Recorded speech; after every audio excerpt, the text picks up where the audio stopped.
Hey skiers, I'm Jeff from SkiEssentials.com. Welcome to our 2024 ski test. Today we're talking about the Blizzard Hustle 10. I love this ski. It is so much fun. When we first got on this and tested it, we were kind of blown away because it was billed to us as a touring ski. It's really in most marketing material or catalogs as a touring ski.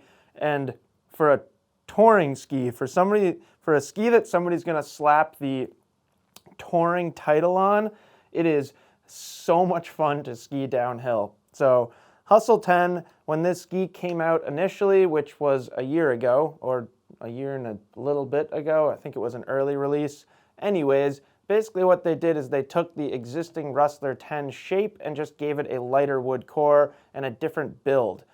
The idea was to create the same performance, but in a package that was more appropriate as a touring ski. And yeah, I think they kind of nailed it. You could argue that they could have gone lighter, but I think if they had gone lighter, it would have taken away some of those fun downhill properties. Now, for 2024, the Rustler skis change. So it's not quite as similar as it used to be, but that concept still holds true. Inside this ski, we get True Blend wood core. It is a little lighter than the True Blend wood core that we would see in those Rustlers, or especially skis like the Bonafide and Brahma. Add in a little bit of Polonia to that True Blend wood core to just keep it as light as they can. And then we get two different applications of carbon in this ski.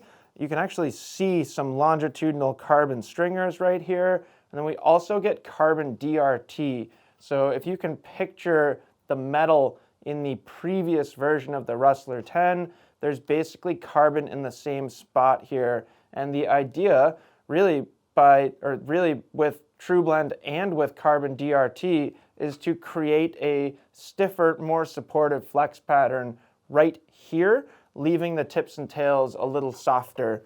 Now, speaking of flex pattern, one of the things that I love about this ski is just how snappy and bouncy it is. It has so much energy, where the Rustler skis lean, at least compared to this, they lean more towards smoothness and vibration damping.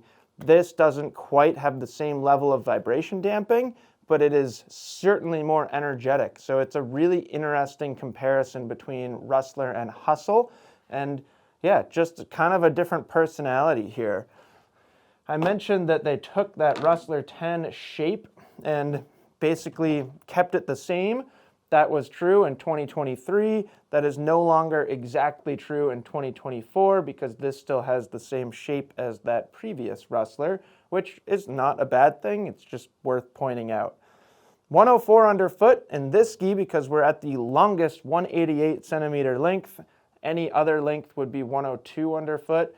This ski's got a 19 meter turn radius. We looked at how snappy that flex pattern is, and a lot of that's coming from the amount of camber height in these skis. So the ski rises very high off the snow or just off a flat surface or off of itself. Quite a bit of tip and tail rocker in here. You know, if you decamber the ski, you can really see it rise really about where my hand is, and then kind of the same in the tail. There's a lot of tail rocker here, which has always been one of the keys to the Rustler performance and now to the Hustle performance. So if you have skied a Rustler 10 in the past, you have a very good sense of how this Hustle 10 is going to ski. Edge release is very easy. It still can make some nice, clean, round turns. Really, the big difference here is the amount of energy in the ski and kind of that pop that you get, whether it's out of a turn or whether it's like loading up the tail. If you're doing kind of more of a dynamic maneuver or something like that, you can create a ton of energy on these skis. I think they're still impressively stable at speed, and this feels like a good time to bring up the fact that they're still 2,000 grams. Granted, this is a very long ski at 188, but these skis aren't the lightest thing in the world. So if you're looking for a touring ski or something with touring capabilities that can still handle some high-speed skiing, some aggressive skiing, this is a really, really good choice.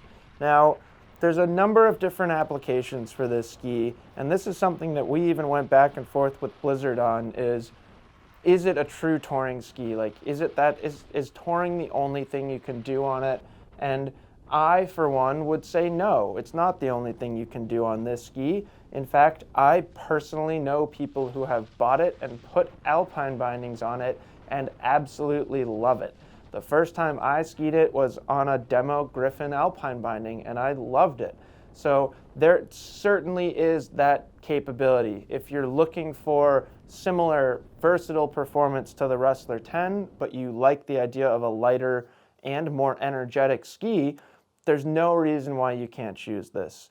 Now, on the other end of the spectrum, definitely people out there that are putting a true, dedicated tech touring binding on here and using it for extensive backcountry touring.